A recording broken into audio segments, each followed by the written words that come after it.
लेकिन इस वक्त की बड़ी खबर अपने दर्शकों को बताएंगे। उत्तराखंड से आ रही बड़ी खबर, जहां पर उत्तरकाशी में गंगोत्री हाईवे गंगनानी के पास में हेलीकॉप्टर क्रैश हो गया है। 7 सीटर हेलीकॉप्टर क्रैश हुआ है। गंगनानी से आगे हुआ हेलीकॉप्टर क्रैश। तस्वीरें आपके सामने। हेलीकॉप्टर में सवार थे 6 से 7 लोग। 5 की मौत की खबर आ रही है।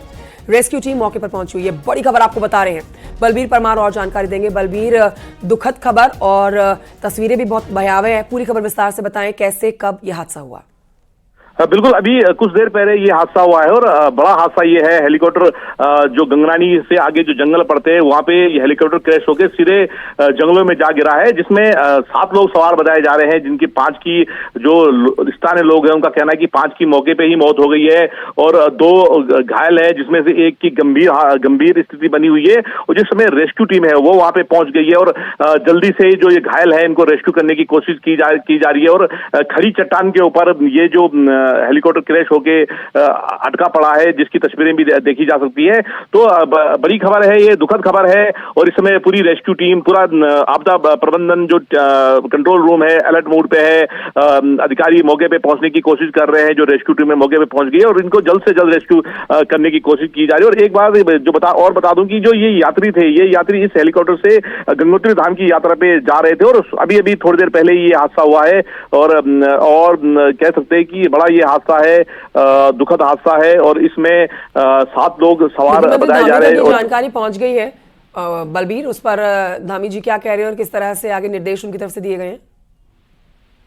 बिल्कुल, पहले से ही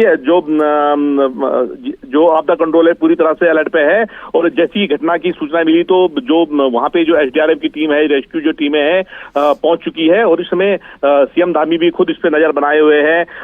और जिस तरह से बड़ी घटना इसको कह सकते हैं, गंगनानी से आगे जंगलों में हेलीकॉप्टर क्रैश हुआ है। और एक जानकारी और आ रही है कि जो ये यात्री है ये साउथ के बताए जा रहे हैं स्थानीय लोगों द्वारा। अभी तक पुष्टि नहीं हुई है। अधिकारी भी अभी पहले जो कोशिश है कि इनको जल्दी से जल्दी रेस्क्यू किया जाए, जो जान अगर बच सकती है उसे बचाया जा सके, क्योंकि 2 जो घायल बताए जा रहे हैं उनमें से एक की बड़ी कंडीशन खराब है। उनको जल्दी से जल्दी जो नजदीकी स्वास्थ्य केंद्र वहां पहुंचाना बड़ी चुनौती है। पहाड़ी पे ये हेलीकॉप्टर क्रैश होकर अटका है, तो रेस्क्यू टीमें पहुंच के रेस्क्यू कर रही है। और बड़ी खबर यह है कि 5 लोग, और दुखद खबर है, ये 5 लोग कई की इसमें मौत हुई है, ये जो स्थानीय लोग है ये बता रहे हैं। और कह सकते हैं कि बड़ा हादसा सुबह बड़ा हादसा, और तस्वीरें भी काफी दिल दहला देने वाली है। भयावह हादसा उत्तराखंड से इस समय की बड़ी खबर, जिस पर हमारे सहयोगी जानकारी दे रहे थे हमें। तस्वीरें आपको दिखा देते हैं फिर से और बड़ी खबर बता देते हैं कि गंगोत्री में 7 सीटर हेलीकॉप्टर जो है वो क्रैश कर गया है। 5 लोगों की मौत की खबर आ रही है और जो लोग घायल हुए हैं उन्हें प्राथमिक तौर पर उपचार के लिए अस्पताल में भर्ती करा दिया गया है। मुख्यमंत्री धामी इस खबर पर नजर बनाए हुए हैं और जानकारी ली जा रही है अधिकारियों की तरफ से। अधिकारियों को रवाना कर दिया गया है ग्राउंड जीरो पर, ताकि जो लोग घायल हैं या फिर जो भी नुकसान हुआ है या आसपास के अगर लोगों के ऊपर भी इसका असर होता हुआ कुछ देखा जा रहा है तो इसके ऊपर जल्द से जल्द मददगारों को मदद दी जाए। मुख्यमंत्री धामी इस खबर पर नजर बनाए हुए। एक्सक्लूसिवली आप तस्वीरें देख रहे हैं। 2 तस्वीरें आपके सामने हैं। यह हेलीकॉप्टर जो क्रैश हुआ है, दुखद हादसा, 5 लोगों की ऑन स्पॉट डेथ हो गई है।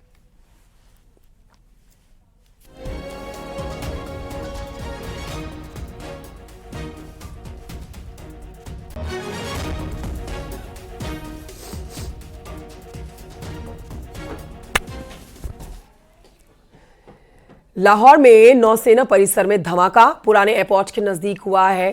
पाक नौसेना का ये परिसर, वहां धमाका हुआ है। ये आज की बड़ी खबर, तस्वीरों के साथ आपको दिखा रहे हैं। जिस तरह से लाहौर में नौसेना परिसर में ये धमाका हुआ है, ये पाकिस्तान के तनाव से जुड़ा हुआ एक बड़ा अपडेट है। देर रात से पाकिस्तान में आप देख रहे हैं हलचल मची हुई है, जहां एक तरफ पूरे इलाके खाली करा दिए जा रहे हैं तो वहीं पाकिस्तान की सेना को भी वहां के आम लोग जो है वो निशाने पर ले रहे हैं। आम लोगों में बेहतर बहुत ज्यादा गुस्सा है। ये तस्वीरें आपके सामने, ये लाल घेरे में आप देखेंगे जो धुएं का गुबार उठ रहा है, ये वही जगह है जहां पर धमाके हुए हैं। धमाकों से पाकिस्तान दहला हुआ है और पाकिस्तान इस बात से भी डरा हुआ है कि भारत फिर से एक्शन कर सकता है। दोबारा एक्शन से डरा हुआ पाकिस्तान। देर रात से पाक मुख्यालय, सेना मुख्यालय पर वहां के चीफ जो हैं वो पहुंचे हुए हैं और पाकिस्तान भारत के दोबारा एक्शन से डर के पूरे इलाके जो है वो खाली करा रहा है। जय सोनी साहब लगातार हमारे साथ बने हुए हैं, चर्चा में जानकारी हमारे दर्शकों को दे रहे हैं। जय सोनी साहब, अपनी बात पूरी कर सकते हैं। आप बता रहे थे कि पाकिस्तान की स्थिति बदहाल एक तरफ आर्थिक तौर पर तो थी, जहां पर आटा दाल नॉनवेज तो थोड़ी दीजिए, मतलब कितना महंगाई 7वें आसमान पर पहुंची हुई थी, उसको लेकर तो पाकिस्तान सुर्खियों में रहा ही है हमेशा। लेकिन अब जो अपने आतंकवाद को लेकर और भारत के एक्शन को लेने के बाद जो सुर्खियां पूरी दुनिया में पाकिस्तान ने बटोर रखी है, उसमें यह बात भी बताई जा रही है इंटरनेशनल मीडिया में भी कि पाकिस्तान की तरफ से भी रिटेलिएशन किया जा सकता है। कंचन जी, 1950 में जब 3 साल हुए थे भारत को आजाद हुए और पाकिस्तान को एक नए देश के रूप में उभरे, तब पाकिस्तान की अर्थव्यवस्था भारत से अच्छी थी। पाकिस्तान की पर कैपिटा जीडीपी 83.3 अमेरिकी डॉलर थी और भारत की थोड़ी कम 82.2 अमेरिकी डॉलर थी। लेकिन ऐसा क्या हुआ कि 1950 से 2025 में भारत दुनिया की चौथी बड़ी अर्थव्यवस्था बन गया और पाकिस्तान कंगाली की तरफ बिल्कुल चल पड़ा। सिर्फ 2 ही कारण है, पाकिस्तान की गलत नीयत और गलत नीतियां। और जो पाकिस्तान की गलत नीयत और नीतियां हैं वो सिर्फ भारत विरोधी और हिंदू धर्म विरोधी पे हैं। और हमारे संस्कृति सभ्यता संस्कार में बताया जाता है, अगर कोई इंसान दूसरे से जलन करता है, नाश उसका अपना होता है। यही चीज पाकिस्तान पे पूरी लागू होती है। पाकिस्तान ने हमेशा भारत की तरफ दुश्मनी तौर से देखा, पाकिस्तान ने हमेशा हिंदू धर्म को एक दुश्मन तौर पे देखा। आज देखिए पाकिस्तान का क्या हाल है। पाकिस्तान सुर्खियों में तो था कि उसकी अर्थव्यवस्था बिल्कुल खत्म हो चुकी है, वो कटोरा लेके जगह जगह जाता है ऋण मांगने के लिए। लेकिन अब जिस तरह से भारत ने पाकिस्तान के मुंह में तमाचा मारा है ये ऑपरेशन सिंदूर करके, ये वाकई में अंतर्राष्ट्रीय स्तर पे जो थोड़ी बहुत पाकिस्तान की इज्जत बची थी, वैसे तो कुछ नहीं बची थी, लेकिन तभी अगर हम ग्रांट कर दें थोड़ी बहुत बची थी, वो पूरी तरह खत्म हो गई है। और जैसे मैंने पहले कहा कंचन जी, पाकिस्तान के अब अंदर बहुत आंतरिक दबाव है कोई रिटेलिएट करने का, काउंटर स्ट्राइक करने का, क्योंकि जिस तरह से हमने 9 टारगेट चुने हैं और अब तक क्या था कि हमने जो भी पहले सर्जिकल स्ट्राइक की सिंदूर से पहले, वो सिर्फ पाकिस्तान ऑक्युपाइड जम्मू कश्मीर में होती थी, एक जगह में। लेकिन इस बार ही हमने 5 स्ट्राइक्स की पाकिस्तान ऑक्युपाइड जम्मू कश्मीर में और 4 स्ट्राइक्स की हमने मेन पाकिस्तान में, जो पाकिस्तान कभी सोच नहीं सकता था। तो अब पाकिस्तान की आवाम को पाकिस्तानी सरकार और सेना ने कोई ना कोई फेस सेविंग दिखाना है, इसलिए उनपे बहुत दबाव है कोई रिटेलिएट करने का। लेकिन उन्हें यह भी पता है पाकिस्तानी सेना और शहबाज शरीफ को, इस बार उन्होंने रिटेलिएट किया। पिछली बार तो हमने ऑपरेशन स्विफ्ट रिटॉर्ट का जवाब नहीं दिया था, लेकिन इस बार ही उन्होंने अगर रिटेलिएट किया तो ऑपरेशन सिंदूर से बहुत आगे होगा। शायद इस बार ऑपरेशन मंगलसूत्र होगा। बिल्कुल, ये तस्वीर दिखा रहे हैं पाकिस्तान से, बहुत बड़ी खबर है और ये तस्वीरें भी अब सामने आ रही है जहां पर लाहौर की में धमाके की आवाज सुनाई दी है। पूरे पाकिस्तान में इस वक्त दहशत का माहौल दिखाई दे रहा है। बताया जा रहा है कि नौसेना का दफ्तर था यहीं आसपास कहीं पर, जहां पर ये धमाका हुआ है, ये आवाजें वहां पर सुनी गई है। उसके बाद अफरा तफरी का माहौल है। नौसेना का परिसर है जहां पर ये धमाके हुए हैं। कल से लेकर आज तक पाकिस्तान अभी तक संभल नहीं पाया। हालांकि कल जिस तरह से ऑपरेशन सिंदूर चलाया गया, 9 ठिकानों पर आतंकवादियों के हमला किया गया भारतीय सेना की तरफ से, और उसकी जिम्मेदारी भारतीय सेना ने ली है कि हाँ, हमने वहां पर ध्वस्त किया है आतंकवादी ठिकानों को। लेकिन अब जो ये खबर आ रही है कि देखिए वहां पर नौसेना का परिसर था, वहां पर धमाके हुए हैं, किस तरह के, देखिए पाकिस्तान की चालबाजी भी बहुत होती है और इस चालबाजी को कोई नकारा नहीं जा सकता है। इंटरनेशनल लेवल पर किस तरह से वो बार बार रोता है, गिड़गिड़ाता है और ये कहता है कि देखिए भाई, आपने जहां पर धमाके किए या फिर आतंकी ठिकाने बता रहे हैं, ऐसा कुछ भी नहीं है। और ये जो 3 धमाके अभी बताया जा रहा है नौसेना भवन और उसके आसपास जिस तरह से धमाके हुए हैं, कहीं ऐसा तो नहीं है पाकिस्तान सब कुछ करवा रहा है और कहीं ना कहीं भारत की तरफ उंगली उठाने की उसकी कोशिश है। सर, जिस तरह से ये पूरा धमाका हुआ है, पाकिस्तान बहुत बड़ा चालबाज है। हमने देखा है कि जब भी आतंकवादियों को टारगेट करके निशाना लगाकर भारत अगर किसी तरह से हमला करता है या सबूत रखता है, तो हर बार वो डिनायल मोड पर रहता है कि देखिए हमने ऐसा कुछ नहीं। कल भी जिस तरह से हमला हुआ वो साफ कह रहा है कि नहीं, वो आतंकी ठिकाने नहीं, वो रिहायशी ठिकाने थे। और अब 3 जगह पर लाहौर में जो धमाके हुए हैं, कहीं इसके पाकिस्तानी दिमाग तो नहीं इसके पीछे कहा जा सकता है? आपको क्या लग रहा है, क्या वजह हो सकती है कि ये 3 धमाके?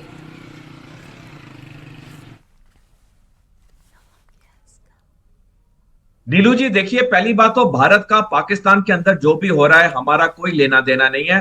हम जो करते हैं हम खुल के करते हैं, जैसे ऑपरेशन सिंदूर था, ऑपरेशन बालाकोट था, उरी था, हम जो कुछ करते हैं खुल के करते हैं। पाकिस्तान के अंदर कुछ ऐसे लोग हैं जो कि पाकिस्तानी हुकूमत और पाकिस्तानी सेना से बहुत खफा हैं, क्योंकि वो देख रहे हैं कि वो लोग तो गरीबी में रह रहे हैं, लेकिन ये पाकिस्तानी राजनेता और पाकिस्तानी सेना के जनरल करोड़ों में खेल रहे हैं। तो ये जो पाकिस्तान के अंदर जो ये चीजें हो रही है वो उनके अपने लोग कर रहे हैं, क्योंकि उनके अपने लोग जान चुके हैं कि उनकी सरकार और उनकी सेना कितनी निकम्मी है, कितनी भ्रष्टाचार है। उन्हीं के पैसे पे वो मौज कर रही है, जबकि वो पानी और रोटी के लिए तड़प रहे हैं, तिल मिला रहे हैं। देखिए नीलू जी, जैसे पाकिस्तान ने आतंकवादियों को इस्तेमाल किया भारत पे युद्ध करने के लिए, आज वही नीतियां पाकिस्तान पे भारी पड़ रही हैं। हमें याद होगा 11 सितंबर 2011। सर सॉरी सर, एक मिनट, एक खबर आ रही है, बता दें। रावलपिंडी लाहौर के बाद कराची में उड़ानों पर रोक लगा दी गई है, सायरन की आवाजें भी बज रही है। दो जगह पर लाहौर में धमाके भी हुए हैं। रावलपिंडी लाहौर के बाद कराची में भी उड़ानों पर अब रोक लगा दी गई है। देखिए पाकिस्तान डरा हुआ है, सहमा हुआ है भारत की कार्रवाई से, और खबर तो ये भी मिल रही है कि हो सकता है सिंदूर 2 लॉन्च किया जाए, ऑपरेशन सिंदूर 2 लॉन्च किया जाए, क्योंकि 1-2 ठिकाने नहीं थे, 21 ठिकानों की लिस्ट रॉ ने सौंपी थी सेना को। अभी तो सिर्फ 9 ठिकाने ही तबाह किए गए आतंकियों के, और अभी तो बहुत बाकी है। सोडी सर, ऐसे में अब सायरन बज रहे हैं, लगातार जो उड़ाने हैं अलग अलग जगहों से उसे रद्द कर दिया गया है। ये पाकिस्तान की बौखलाहट ही कही जाएगी कि एक तरफ तो पुंछ में वो लगातार हेवी सेलिंग कर रहा है, वहां पर मोटार दाग रहा है, और दूसरी तरफ खुद भी प्रिकॉशन ले रहा है। नीलू जी देखिए, भारत ने जब कल ऑपरेशन सिंदूर किया, हमने सिर्फ आतंकवादी जगहों को टारगेट किया, हमने कोई दूसरी जगह को टारगेट नहीं किया। लेकिन पाकिस्तान कितना कायर देश है, वो कल से हमारे एलओसी पे पुंछ, रजौरी, उरी, बारामूला में फायरिंग कर रहा है, हमारे सिविल ठिकानों को कर रहा है, हमारे मंदिरों को बर्बाद कर रहा है, हमारे गुरुद्वारों को बर्बाद कर रहा है, हमारे आम नागरिकों को मार रहा है।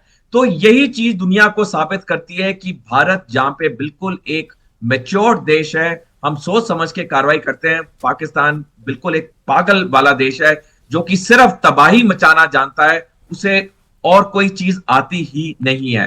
देखिए नीलू जी, जहां तक बात है पाकिस्तान के रिटेलिएशन की, ये तो भारतीय सेना की पढ़ाई में हमें सिखाया जाता है कि पाकिस्तान से रिटेलिएशन या काउंटर स्ट्राइक जरूर आती है, लेकिन इस बारी पाकिस्तान जानता है, और पाकिस्तान ने किया भी है। हमने 4 युद्ध लड़े हैं, हमने देखा बालाकोट के बाद अगले दिन पाकिस्तान ने ऑपरेशन स्विफ्ट रिटॉर्ट किया था, लेकिन इस बारी पाकिस्तान जानता है उसने अगर रिटेलिएट या काउंटर स्ट्राइक किया, कल तो हमने ऑपरेशन सिंदूर किया था, लेकिन अब हम ऑपरेशन मंगलसूत्र करेंगे, और ये जो ऑपरेशन होगा ये ऑपरेशन सिंदूर से 5 गुना ज्यादा होगा, जिसकी चेतावनी हमारे national security adviser Ajit Doval दे चुके हैं। तो ये अब पाकिस्तान हुकूमत और सेना में ये अशमंसर है कि क्या वो हम पे रिटेलिएट करें या नहीं। रिटेलिएट के दबाव में तो है, क्योंकि उन्होंने अपनी आवाम को कोई जवाब देना है, लेकिन उन्हें यह भी डर है कि इस रिटेलिएशन अगर किया तो जो जवाबी कार्रवाई भारत से आएगी वो ऑपरेशन सिंदूर से बहुत आगे होगी।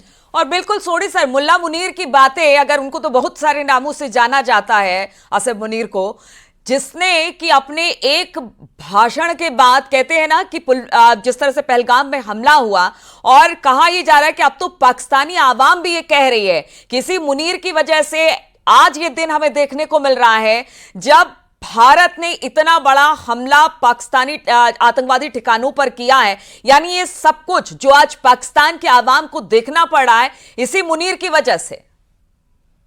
नीलू जी, इसमें कोई शक नहीं है। 16 अप्रैल को इसी साल जब जनरल असीम मुनीर ने विदेशी पाकिस्तानियों से बात की थी और उन्होंने कहा था कि 2 नेशन थ्योरी सही थी और इस्लाम और हिंदू धर्म कभी मिल नहीं सकते, तभी एक जनरल के लिए शर्मनाक बात होनी चाहिए थी, क्योंकि पाकिस्तान में आज भी 7 से 10% माइनॉरिटीज हैं, हिंदू, सिख्स, क्रिश्चियंस हैं। थोड़े तादाद में उनकी सेना में भी सैनिक अफसर हैं हिंदू, सिख और क्रिश्चियंस, और एक सेना का अध्यक्ष ऐसी बात कर रहा है जहां पे वो धर्म पे देश को बांट रहा है, तो और क्या वो देश से एक्सपेक्ट किया जाता है जिसका सेना अध्यक्ष ही ऐसी बातें बोले, जो कि एक सड़क छाप भी बोलता है। बिल्कुल, जो भी सेना के अफसर होते हैं नीलू जी, वो बहुत पढ़े लिखे होते हैं, बहुत ट्रेंड होते हैं, उन्हें पब्लिक फोरम में बात करनी आती है, उन्हें कंडक्ट करना आता है। लेकिन जिस तरह से 16 अप्रैल को असीम मुनीर ने बात की, मैं तो कहूंगा जनरल क्या, वो तो एक सैनिक बनने लायक नहीं, उसे तो रिक्शा वाला बना देना चाहिए लाहौर इस्लामाबाद में। और जो असीम मुनीर ने किया, देखिए 6 दिन बाद पहलगाम में जब आतंकवादी आए पाकिस्तान से, उन्होंने धर्म पूछ पूछ के मारा, क्योंकि उन्होंने, आतंकवादियों ने देखा कि हमारा सेनाध्यक्ष ही ऐसी बातें कर रहा है तो हमें तो उसे 10 कदम आगे करना चाहिए। तभी कहते हैं, जैसे कहते हैं ना नीलू जी की, गांव बूढ़ा जो होता है, जो गांव का सरपंच होता है, अगर वो अच्छी बातें करे, गांव वैसे ही चलता है। सिमिलरली अगर एक सेना का अध्यक्ष अगर ऐसी बकवास बातें करे तो उसकी आवाम तो ऐसी हरकतें करेगी। तो डेफिनेटली पाकिस्तान की आवाम में जो अब असीम मुनीर की तरफ आक्रोश है, गुस्सा है, वो बिल्कुल जायज है। बल्कि मैं तो कहूंगा, आपके चैनल के जरिए पाकिस्तानी आवाम को रिक्वेस्ट करूंगा कि अब उन्हें जन सैलाब की तरह खड़े होकर असीम मुनीर को देश से निकालना चाहिए, सेना से निकालना चाहिए, पाकिस्तान को अपने देश को बचाना चाहिए। अन्यथा भारत तैयार है अब कुछ बहुत बड़ा करने की। बिल्कुल, एक जियाउल हक था सर, किस तरह से उसने डिक्टेटरशिप अपना रखी थी पॉलिटिकल पार्टियों पर, और सेना वहां पर किस तरह से लीड करती है, सब कुछ जानता है। लेकिन असीम मुनीर जो कर रहा है और जो कह रहा है, उससे पाकिस्तानी आवाम को आगाह रहने की जरूरत है। सर बने रहिए, कुछ खबर हमारे साथ पास आ रही है, जरा वो अपने दर्शकों को बता दे। ऑपरेशन सिंदूर से बौखला गया है पाकिस्तान, भारत के नागरिकों पर लगातार गोलीबारी इस वक्त हो रही है। पाकिस्तान की कायराना हरकत फिर से देखने को मिली है, वो सीमा के पास के निर्दोष नागरिकों को लगातार निशाना बना रहा है। बताया जा रहा है कि पाकिस्तान की गोलाबारी में अब तक 15 लोगों की मौत हो गई है। आपके टीवी स्क्रीन पर इस वक्त 4 जगहों की तस्वीरें हैं, पुंछ, राजौरी, उरी और अखनूर की ये तस्वीरें पाकिस्तान की कायराना हरकत को दिखाती है। भारत के ऑपरेशन में तो सिर्फ आतंकी कैंपों को निशाना बनाया गया था, लेकिन पाकिस्तान हमारे निर्दोष लोगों के खिलाफ तोपों का इस्तेमाल कर रहा है, मोर्टार का इस्तेमाल कर रहा है। और देखिए क्या स्थिति है वहां पर, जो कि बॉर्डर के इलाके राजौरी, उरी, कुपवाड़ा, मेंढर, पुंछ, सब जगह पर उसने मोर्टार दागे हैं। लगातार फायरिंग हो रही है वहां पर, जिस तरह से लोग वहां से अब पलायन हो रहे हैं, क्योंकि 15 लोगों की अब तक मौत हो चुकी है। हद तो यह है कि पाकिस्तान धार्मिक स्थलों को निशाना बना रहा है। पुंछ में पाकिस्तान ने गुरुद्वारे श्री गुरु सिंह सभा साहिब पर गोले दागे हैं। पाकिस्तानी गोलीबारी से गुरुद्वारे को भारी नुकसान पहुंचा है, और इसके अलावा एक मस्जिद पर भी गोलीबारी की गई है। तो पाकिस्तान अपनी हरकतों से बाज नहीं आएगा। हालांकि जिस तरह से ऑपरेशन सिंदूर को अंजाम दिया गया, उस पर तो कुछ नहीं कर पाएगा, उस पर तो बस नहीं चल रहा है, क्योंकि अगर भारत ने चेता दिया है कि अगर किसी तरह का कोई बड़ा हमला पाकिस्तान की तरफ से किया जाता है तो फिर उसे छोड़ा नहीं जाएगा। सोडी सर, जिस तरह से अब बॉर्डर इलाके में इस वक्त मोर्टार दागे जा रहे हैं, फायरिंग हो रही है, सीज फायर का उल्लंघन पाकिस्तान ने किया है, क्या इससे आगे भी वो बढ़ सकता है? अगर हालांकि एनएसए डोभाल को भी हमने देखा कि किस तरह से उन्होंने कहा कि अगर आप हमें छेड़ेंगे तो फिर आपको छोड़ेंगे नहीं, और इस बार कुछ छोटी मोटी कार्रवाई आपने भी बताया कि अब ऑपरेशन मंगलसूत्र होगा, जिसमें पाकिस्तान को पता चल जाएगा कि 65 में क्या हुआ था और 71 में क्या हुआ था।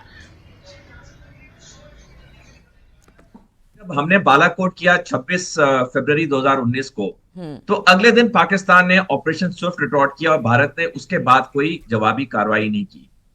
लेकिन अब चीजें बदल चुकी हैं। 2019 से 2025 में 6 साल में अब हमारे पास और आधुनिक हथियार आ चुके हैं, जैसे राफेल, जिसमें बियॉन्ड विजुअल रेंज होता है, यानी हमें बॉर्डर नहीं क्रॉस करना पड़ता। जैसे हमने ऑपरेशन सिंदूर में देखा, हमारे लड़ाकू विमानों ने 1 इंच बॉर्डर नहीं क्रॉस किया, हमारे एयर स्पेस में रह के वहां तबाही